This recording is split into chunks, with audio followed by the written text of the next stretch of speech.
preciso dividir com vocês uma experiência que ainda me deixa com o coração acelerado só de lembrar. Aconteceu há alguns meses, mas parece que foi ontem.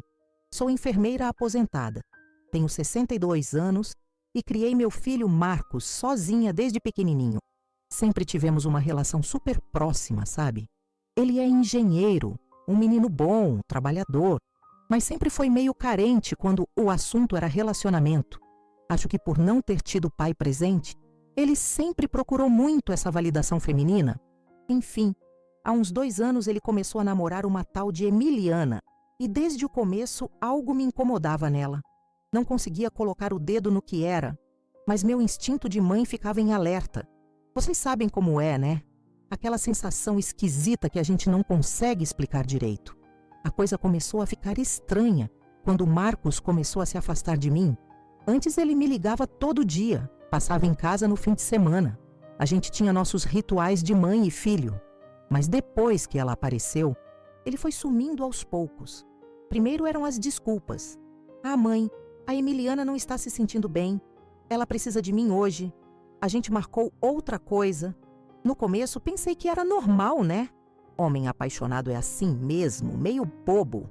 Mas depois de uns meses eu praticamente não via mais meu filho. Quando ele vinha em casa, que era raro, ela sempre tinha alguma coisa, sempre estava passando mal, sempre precisava que ele saísse correndo, e ele sempre saía. Era como se ela tivesse um controle total sobre ele. E isso me deixava cada vez mais preocupada. No ano passado, ela engravidou. Lembro que quando Marcos me contou, ele estava radiante, feliz da vida, falando que ia ser pai, que a gente ia ter uma netinha. Eu tentei ficar feliz por ele, mas alguma coisa no fundo do meu coração não batia. Como enfermeira, eu sempre acompanhei muitas gestantes. E tinha alguns detalhes na Emiliana que não faziam sentido. Ela dizia que estava enjoando muito, mas eu nunca a vi recusar um copinho de vinho quando eles vinham aqui. Falava que estava com sono, mas postava foto na academia de madrugada no Instagram. Pequenas coisas que talvez passassem despercebidas para quem não trabalhou 30 anos na área da saúde, mas que me chamavam a atenção. Ainda assim, eu não queria ser a sogra chata, sabe? Tentei engolir minhas desconfianças e apoiar meu filho. Os meses foram passando e Marcos estava cada vez mais distante. A barriga dela até que crescia. Ela postava aquelas fotos de grávida no Instagram. Fazia questão de mostrar para todo mundo. Mas comigo, ela era sempre fria, distante, como se não quisesse que eu me aproximasse muito. Quando eu oferecia ajuda com o enxoval, com o chá de bebê, ela sempre tinha uma desculpa. Ah, Silvia, obrigada, mas minha mãe já está cuidando de tudo. Minha família já organizou, sempre me deixando de fora. Marcos ficava no meio, tentando agradar os dois lados, mas eu via que ele estava mais do lado dela. Era doloroso ver meu filho se afastando de mim por causa de uma mulher que eu tinha certeza que não prestava, mas que eu não conseguia provar nada contra. Aí chegamos no tal dia que mudou tudo. Era uma quinta-feira de março, lembro perfeitamente. Eu estava em casa, assistindo minha novela das 2, quando o telefone tocou. Era ela, a Emiliana. Nos últimos meses ela mal falava comigo e de repente estava me ligando. Já achei estranho, mas atendi. A voz dela estava diferente, mais dura, mais direta. Sem rodeios, ela foi direto ao ponto. Silvia, preciso falar com você sobre uma coisa importante. Meu coração já disparou, porque eu sabia que não ia ser nada bom. Ela continuou. Como você sabe, Marcos e eu vamos nos casar no sábado. E eu estou grávida de 8 meses da sua neta. Até aí tudo normal, né? Mas aí veio a bomba. Para você poder participar do casamento e para ter acesso à sua futura neta, eu vou precisar que você me dê 50 mil reais. Gente, eu fiquei em choque. Literalmente sem palavras. 50 mil reais. Que mãe tem 50 mil reais? Guardados assim, do nada. E mais, ela estava me cobrando para participar do casamento do meu próprio filho. Como assim? Ela continuou falando, dizendo que era para mostrar que eu realmente apoiava o relacionamento deles, que era um investimento no futuro da família, que se eu não pagasse, ela não ia deixar eu ver minha neta. Minha cabeça estava girando, tentando processar aquilo. Era chantagem pura e simples. Ela estava usando meu amor pelo meu filho e pela futura neta para me extorquir dinheiro. Naquele momento, todas as minhas desconfianças se cristalizaram. Uma mulher grávida de verdade, que realmente amasse meu filho, jamais faria uma coisa dessas. Jamais. Eu tentei manter a calma na ligação. Disse que precisava pensar, que era muito dinheiro, que precisava ver como ia conseguir. Ela me deu até sexta-feira para dar uma resposta. Senão eu não ia poder ir no casamento, e muito menos ver a criança nascer. Quando desliguei o telefone, minhas mãos estavam tremendo. Era tanta raiva, tanta indignação, que eu não sabia o que fazer primeiro. Como ela tinha coragem de fazer isso comigo? E o Marcos? Será que ele sabia dessa chantagem? Será que ele estava por trás disso? Não. Meu filho pode ser muita coisa, mas não é mau caráter. Ele tinha que estar sendo enganado também. Nesse momento, eu tomei uma decisão. Eu ia descobrir a verdade sobre essa mulher, custasse o que custasse. A primeira coisa que fiz foi ligar para minha irmã Claire. Ela é 2 anos mais nova que eu. Foi administradora num hospital aqui da cidade por mais de 20 anos antes de se aposentar. Se alguém podia me ajudar a investigar essa história, era ela. Contei tudo para Claire, desde as primeiras desconfianças até a ligação de extorsão que eu tinha acabado de receber. Minha irmã ficou indignada, como eu imaginei que ficaria. "Sylvia, isso é golpe", ela disse.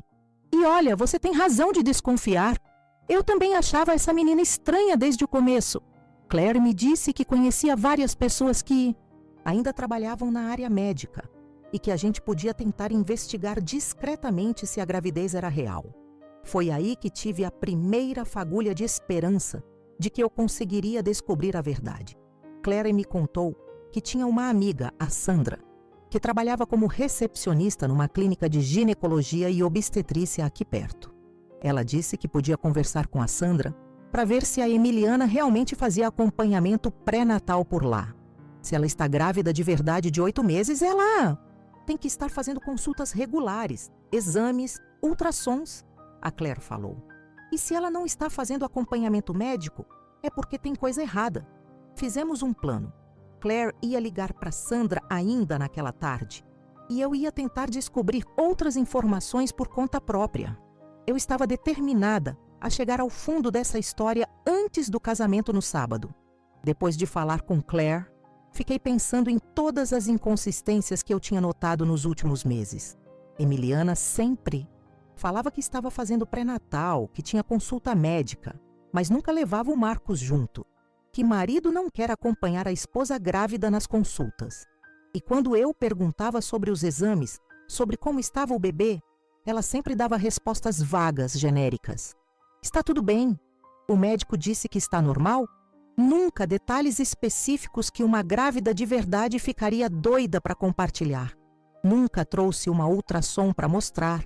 Nunca falou sobre enjoos específicos, desejos, nada que parecesse real. E tinha outro detalhe. Ela bebia. Não muito, não de forma escandalosa. Mas eu já tinha visto ela tomando cerveja, vinho, drinks. Uma grávida de 8 meses consciente jamais faria isso. Mais ou menos umas 4 horas depois que Claire saiu daqui, ela me ligou com notícias. A Sandra tinha feito uma pesquisa discreta nos sistemas da clínica onde trabalhava e de mais 2 clínicas parceiras. O nome da Emiliana não aparecia em lugar nenhum. Nenhuma consulta, nenhum exame, nada. "Sylvia", a Claire disse, "se ela está grávida de verdade, não é acompanhada por nenhum médico aqui da região. Isso já era uma evidência muito forte, porque qualquer mulher grávida responsável faz acompanhamento médico, ainda mais aos 8 meses. Mas a Sandra tinha descoberto mais uma coisa. Ela conhecia a Emiliana de vista, porque a mãe dela já tinha sido paciente da clínica. E ela lembrava que, alguns anos atrás, a Emiliana tinha ido lá acompanhar a mãe numa consulta. E, na época, ela estava realmente grávida de outro cara. A Sandra contou para Claire que lembrava dessa gravidez anterior porque tinha sido um drama na família. A Emiliana tinha ficado grávida de um cara casado. Ele não assumiu. Ela ficou solteira com a criança. Mas o que mais me chamou a atenção foi que a Sandra lembrava que, naquela época, há uns 4 anos, a Emiliana tinha tentado extorquir dinheiro do pai da criança, ameaçando contar tudo para a esposa dele. No final, o cara assumiu a paternidade para evitar o escândalo, mas nunca chegaram a ficar juntos. Ou seja, a Emiliana já tinha histórico de usar gravidez para chantagear homem. Era exatamente o que ela estava fazendo com o Marcos, só que dessa vez com uma gravidez falsa. Nesse momento, eu tive certeza absoluta de que estava lidando com uma golpista profissional. Mas eu precisava de mais evidências. 50 mil reais de extorsão e uma gravidez fake eram coisas muito sérias para eu acusar sem ter certeza total. Decidi fazer uma coisa que talvez vocês achem meio stalker, mas eu tinha que fazer. Fui até a casa dela. Sabia onde era porque tinha ido lá algumas vezes nos primeiros meses de namoro. Cheguei lá umas 6 da tarde, me escondi no carro numa rua ao lado e fiquei observando. Queria ver como era o comportamento dela, se realmente parecia de uma mulher grávida de 8 meses. Gente, o que eu vi me deixou pasma. Ela saiu de casa carregando sacolas pesadas de supermercado, sem dificuldade nenhuma. Depois voltou e ficou lavando o carro, se abaixando, se esticando. Movimentos que uma mulher grávida de 8 meses nunca conseguiria fazer com essa facilidade. Fiquei ali observando por quase 2 horas. E em momento nenhum ela demonstrou qualquer comportamento típico de gestante no final da gravidez. Não botava a mão na lombar, não caminhava com aquele jeito característico de grávida, não demonstrava cansaço. Além disso, a barriga dela, mesmo de longe, me parecia meio estranha. Muito redonda, muito perfeita, não parecia natural. Como enfermeira, eu já vi centenas de mulheres grávidas e tem uma coisa na postura, no jeito de andar, na forma como elas carregam o peso da barriga, que é inconfundível. A Emiliana não tinha nada disso. Ela se movia como uma mulher normal, sem barriga. Foi nesse momento que eu tive certeza de que a barriga era falsa, postiça. Voltei para casa ainda mais determinada a descobrir toda a verdade. Liguei novamente para Claire e contei o que tinha observado.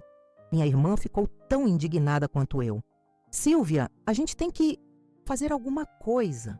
Essa mulher está enganando o Marcos e ainda quer extorquir você. Decidimos que no dia seguinte, sexta-feira, a gente ia tentar descobrir mais detalhes sobre o passado dela. Claire conhecia gente em vários setores da cidade e a gente ia usar todos os contatos possíveis para mapear a vida dessa mulher. Eu mal consegui dormir naquela noite, com a cabeça fervilhando de raiva e planejando como ia desenmascarar essa farsa. Na sexta de manhã, Claire chegou aqui em casa cedo e a gente saiu numa verdadeira missão investigativa. Primeiro fomos ao cartório onde eles tinham feito os papéis do casamento, para ver se conseguíamos alguma informação. Como Claire conhecia uma funcionária de lá, conseguimos descobrir que a Emiliana tinha colocado como profissão consultora, mas não especificou consultora de quê. Depois fomos até uma loja de materiais de construção, onde o pai dela tinha conta, porque Claire lembrava que ele trabalhava nesse ramo. Conversando com o dono da loja, descobrimos que a família dela tinha fama de caloteira, que já tinham dado vários golpes pequenos em comerciantes da região. Essa família é problemática, o homem disse. Sempre dando calote, sempre com história para não pagar as coisas. O breakthrough veio quando a Sandra, a amiga da Claire, nos ligou no meio da tarde. Ela tinha conseguido mais informações sobre a primeira gravidez da Emiliana. Tinha ligado para uma colega que trabalhava no cartório de registro civil e descoberto que a Emiliana realmente tinha um filho de 4 anos, mas que o pai, na certidão, era um tal de David Herrera. Mais importante ainda, a Sandra descobriu que esse David Herrera tinha uma página no Facebook e que recentemente ele tinha postado fotos com uma criança que era claramente filho dele e da Emiliana. Nas fotos mais recentes, dava para ver que a Emiliana estava realmente grávida de novo, mas as fotos eram da semana anterior, o que significava que ela estava grávida sim, mas não do Marcos. Ela estava grávida do mesmo cara de 4 anos atrás. Quando vi aquelas fotos no Facebook do David, tudo fez sentido. A Emiliana estava grávida de verdade. Por isso a barriga crescia naturalmente. Por isso ela conseguia manter a farsa por tanto tempo. Mas ela estava grávida de outro homem, não do Marcos. Ela estava usando essa gravidez real para extorquir meu filho, fazendo ele acreditar que era o pai. Era um golpe muito mais elaborado e cruel do que eu imaginava. Não era só uma barriga falsa, era uma manipulação psicológica profunda. Ela tinha engravidado de outro, mas aproveitou para aplicar o golpe no Marcos, que era um alvo muito melhor financeiramente do que o David, que pelo que dava para ver nas redes sociais, era um cara simples, sem muitas condições. Nesse momento, uma raiva que eu nunca tinha sentido na vida tomou conta de mim. Não era só indignação, era uma fúria pura de mãe vendo o filho sendo destruído por uma predadora. Essa mulher tinha passado 2 anos da vida dela manipulando meu filho, afastando ele de mim, fazendo ele acreditar que ia ser pai, planejando um casamento, tudo baseado numa mentira gigantesca. E ainda tinha a audácia de querer me extorquir 50 mil reais. Nesse momento, eu tomei a decisão mais corajosa da minha vida. Eu ia expor essa farsa no casamento, na frente de todo mundo, não importava o quanto isso podia machucar o Marcos no momento. Era melhor ele passar vergonha agora do que ser destruído por essa mulher pro resto da vida. Claire e eu passamos a sexta à noite organizando todas as evidências que tínhamos coletado. Imprimimos as fotos do Facebook do David com a criança e com a Emiliana grávida. Pegamos os prints das pesquisas que a Sandra tinha feito nos sistemas médicos, mostrando que ela não fazia acompanhamento pré-natal em lugar nenhum. Claire até conseguiu uma declaração por escrito da funcionária do cartório, confirmando que a família da Emiliana tinha histórico de problemas financeiros e golpes pequenos. Não era muita coisa do ponto de vista legal, mas era suficiente para mostrar o padrão de comportamento dela e a verdade sobre a paternidade da criança que ela estava esperando. O casamento seria no sábado à tarde, num clube aqui da cidade. Eu não tinha sido oficialmente convidada, mas Claire sugeriu que a gente fosse mesmo assim. Se ela não te quer lá, é porque tem medo de que você descubra alguma coisa, minha irmã falou. E agora que a gente já descobriu tudo, não tem mais por que ter medo. Decidimos que eu ia chegar no final da cerimônia, bem na hora que o pastor perguntasse se alguém tinha alguma objeção ao casamento. Era dramático, eu sei, mas às vezes as situações dramáticas pedem soluções dramáticas. E eu precisava que todo mundo visse, que a verdade viesse à tona publicamente, para que ela não conseguisse mais manipular ninguém. No sábado de manhã eu acordei com uma sensação estranha no peito. Não era nervoso, não era medo, era uma força que eu nunca tinha sentido antes. Como se todas as dúvidas, todas as inseguranças tivessem simplesmente evaporado durante a noite. Eu sabia exatamente o que tinha que fazer e tinha certeza absoluta de que estava certa. Não sei explicar direito, mas era como se uma clareza total tivesse tomado conta de mim. Talvez tenha sido o instinto maternal levado ao extremo, ou talvez tenha sido a sensação de justiça. Mas naquela manhã, eu me senti mais forte e determinada do que nunca. Tomei um banho demorado, escolhi minha roupa mais bonita, me arrumei com todo cuidado. Se eu ia enfrentar aquela mulher publicamente, ia fazer isso com dignidade. Claire veio me buscar às 2 da tarde. O casamento começaria às 3. Durante o trajeto até o clube, ela tentou me convencer mais uma vez a conversar primeiro com o Marcos, a tentar resolver as coisas em família, longe dos holofotes. Mas eu sabia que não ia funcionar. Marcos estava completamente cego, completamente manipulado. Se eu chegasse para ele com evidências, ela conseguiria uma forma de explicar, de reverter a situação, de me fazer parecer a sogra louca e ciumenta. A única forma de quebrar aquela magia negra que ela tinha feito na cabeça do meu filho era expondo tudo publicamente, na frente de todos os amigos e familiares, numa situação onde ela não teria como esconder nem mentir. Chegamos no clube e ficamos no estacionamento esperando o momento certo. Dava para ouvir a música da cerimônia, para ver os convidados chegando. Reconheci alguns amigos do Marcos, alguns colegas de trabalho. Também vi a família da Emiliana que eu conhecia de vista. Meu coração estava disparado, mas não de medo, era de expectativa. Era como se eu estivesse prestes a liberar meu filho de uma prisão. Claire estava nervosa. Ficava perguntando se eu tinha certeza. Se não era melhor esperar, mas eu estava implacável.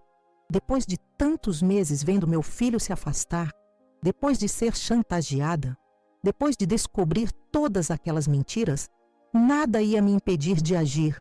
Quando escutamos a música tradicional de casamento começar, saímos do carro e caminhamos até a entrada do salão. Minha perna estava meio mole, confesso, mas minha determinação era de ferro.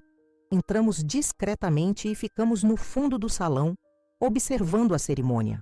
A Emiliana estava linda com um vestido de noiva que devia ter custado uma fortuna, certamente pago pelo Marcos, e com a barriga bem proeminente por baixo do tecido. Marcos estava ao lado dela, radiante, feliz, sem imaginar que estava vivendo o dia mais falso da vida dele. Ver meu filho tão feliz e tão enganado ao mesmo tempo partiu meu coração, mas também me deu ainda mais força para continuar. O pastor começou com aquelas palavras tradicionais sobre o amor, sobre o compromisso, sobre a família que estava se formando. Eu ficava olhando a cara da Emiliana e via uma expressão que me dava nojo. Era de vitória, de conquista, como se ela tivesse conseguido aplicar o golpe perfeito. Ela olhava para os convidados com um sorriso que parecia dizer: consegui.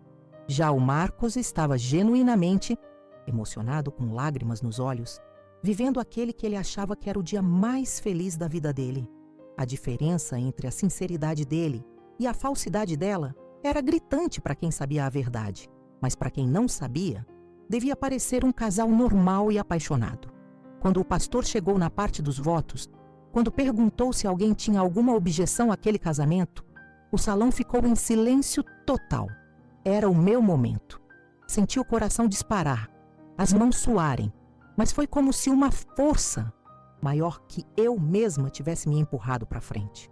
Levantei a mão e disse com a voz firme: eu tenho uma objeção. Todo mundo se virou para me olhar. Um murmúrio de espanto percorreu o salão. O Marcos ficou branco quando me viu. A Emiliana ficou vermelha de raiva. Mãe, o que você está fazendo aqui? O Marcos perguntou, visivelmente constrangido. Vim impedir que você cometa o maior erro da sua vida. Eu respondi e comecei a caminhar até o altar. Desculpem interromper a cerimônia, eu disse para todos os convidados, mas vocês precisam saber a verdade antes que esse casamento aconteça. Tirei da bolsa as fotos que tinha imprimido e mostrei para todo mundo. A Emiliana está grávida, sim, mas não do Marcos. Ela está grávida de David Herrera, o mesmo homem que foi pai do primeiro filho dela há 4 anos. Mostrei as fotos do Facebook onde dava para ver claramente a Emiliana grávida com o David. O salão explodiu em murmúrios. As pessoas ficaram de pé para ver melhor as fotos. Marcos estava em choque, olhando para as imagens sem conseguir processar. Isso é mentira, a Emiliana gritou. Ela está louca. Está inventando isso porque não aceita nosso relacionamento. Mas eu não tinha ido até ali para ser desmentida facilmente. Não é mentira, não, eu disse. E tirei da bolsa os outros documentos. Eu tenho aqui o comprovante de que você não faz acompanhamento pré-natal em nenhuma clínica da região, o que é impossível para uma mulher grávida de 8 meses responsável. Mostrei os papéis que a Sandra tinha conseguido. E tenho também informações sobre os golpes que sua família já aplicou em comerciantes daqui da cidade. Foi aí que a Emiliana perdeu completamente a compostura. Começou a gritar, a me xingar, dizendo que eu era uma sogra invejosa, que estava inventando tudo, porque não conseguia aceitar que o Marcos tinha crescido. Mas quanto mais ela gritava, mais óbvio ficava para todo mundo que ela estava desesperada. Marcos finalmente conseguiu falar. Emiliana, responde para minha mãe. De quem é a criança que você está esperando? A pergunta foi feita com uma voz que eu nunca tinha ouvido do meu filho antes. Fria, direta, desconfiada. Pela primeira vez em 2 anos, ele estava questionando ela diretamente. A Emiliana tentou manter a farsa.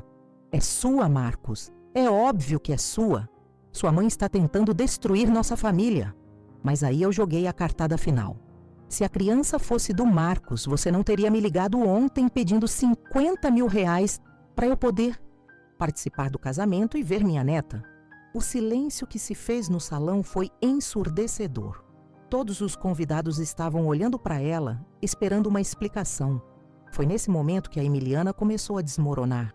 Tentou negar a extorsão, mas já estava claro para todo mundo que ela estava mentindo. Marcos pegou as fotos das minhas mãos e ficou olhando com atenção. Eram fotos recentes, dava para ver pela data no Facebook. Eram fotos da Emiliana claramente grávida, abraçada com o David. E ele fazendo carinho na barriga dela, com aquele jeito típico de pai orgulhoso. Quando essas fotos foram tiradas? O Marcos perguntou. Semana passada, eu respondi. E você pode ver que ela está usando a mesma roupa de uma foto que ela postou no Instagram na quinta-feira. Marcos pegou o celular e confirmou. A mesma blusa, o mesmo local, tudo batia. Era impossível negar. Aí aconteceu uma coisa que eu nunca vou esquecer. Marcos olhou para Emiliana e perguntou: por quê? Por que você fez isso? Comigo? E pela primeira vez desde que eu conheci aquela mulher, ela ficou sem resposta. Não conseguiu inventar mais nenhuma mentira, nenhuma explicação. Começou a chorar, mas não era um choro de arrependimento. Era um choro de frustração por ter sido descoberta. Eu precisava do dinheiro, ela disse finalmente. O David não tem condições de sustentar a criança. Você tem um emprego bom, uma vida estável. Eu pensei que você pudesse me ajudar. Ou seja, ela confirmou tudo. Confirmou que estava grávida do David, confirmou que estava aplicando um golpe no Marcos, confirmou tudo. O que aconteceu depois foi uma explosão. Os convidados começaram a falar todos ao mesmo tempo, alguns indignados com ela, outros tentando acalmar o Marcos, que estava visivelmente em choque. A família dela tentou defender, dizendo que eu tinha inventado tudo, mas as evidências eram irrefutáveis. O pastor, coitado, não sabia o que fazer, nunca tinha passado por uma situação daquelas. Marcos tirou a aliança do dedo e jogou no chão. Sai da minha vida, ele disse para ela. Não quero mais ver você nunca. E saiu do salão. Eu corri atrás dele, deixando a Emiliana ali, no altar, vestida de noiva, grávida de outro homem, exposta na frente de todo mundo. Encontrei Marcos no estacionamento, sentado no meio-fio com a cabeça nas mãos. Ele estava chorando e meu coração doeu de ver meu filho naquele estado. Sentei do lado dele e não disse nada no primeiro momento. Só fiquei ali, perto. Depois de uns minutos, ele me olhou e disse: Mãe, desculpa. Você estava certa desde o começo e eu não quis te escutar. Foi aí que eu desabei também. 2 anos vendo meu filho se afastar. 2 anos sendo tratada como sogra intrometida. 2 anos engolindo minhas desconfianças para não perder ele de vez. Filho, você não tem culpa de nada, eu disse. Ela é uma manipuladora profissional. Conseguiu enganar você durante 2 anos. Qualquer um teria caído nessa. E era verdade. A Emiliana era muito boa no que fazia. Ficamos ali conversando por mais de 1 hora. Marcos me contou coisas que ele nunca tinha me contado antes. Como ela isolava ele de mim gradualmente, sempre com desculpas plausíveis. Como ela controlava o dinheiro dele, sempre com uma emergência, sempre com uma necessidade urgente. Como ela manipulava ele emocionalmente, fazendo ele se sentir culpado toda vez que ele questionava alguma coisa. Quando você começou a desconfiar da gravidez, ela dizia que eu não confiava nela, que não estava feliz com a criança, ele me contou. Era um padrão de manipulação psicológica clássico, e agora que estava fora da influência dela, Marcos conseguia ver tudo com clareza. Quando finalmente voltamos para casa, eu senti uma sensação que é difícil de descrever. Era alívio, claro, mas era mais que isso. Era como se uma força que eu nem sabia que tinha se revelado para mim mesma durante aqueles 2 dias de investigação, e especialmente durante o confronto no casamento. Eu tinha descoberto uma coragem e uma determinação que eu não sabia que possuía. Não sei explicar de onde veio aquela clareza, aquela certeza inabalável de que eu estava fazendo a coisa certa, mesmo correndo o risco de perder meu filho para sempre. Foi como se o instinto maternal tivesse se transformado numa força maior, numa sabedoria que ia além da razão. Nos dias seguintes, a história se espalhou pela cidade como fogo. Todo mundo ficou sabendo do golpe da Emiliana e ela virou persona não grata aqui na região. Soube que ela voltou pro Davi, assumiu a gravidez com ele e, pelo que sei, eles estão tentando reconstruir a vida longe daqui. O Marcos precisou de alguns meses para se recuperar emocionalmente. Teve que fazer terapia para processar o trauma de ter sido manipulado por tanto tempo. Mas nossa relação ficou mais forte do que nunca. Ele entendeu que meu amor por ele às vezes significa fazer coisas difíceis, mesmo correndo o risco de ser mal interpretada. O mais incrível de tudo é que até hoje eu não consigo explicar exatamente de onde veio aquela força toda.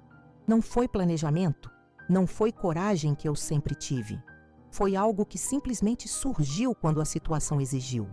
Como se toda a experiência que eu tinha como enfermeira, como mãe, como mulher, tivesse se juntado num momento de clareza total. E o mais importante, salvou meu filho de uma vida de manipulação e extorsão. Às vezes a gente tem forças dentro da gente que só se revelam quando a gente mais precisa,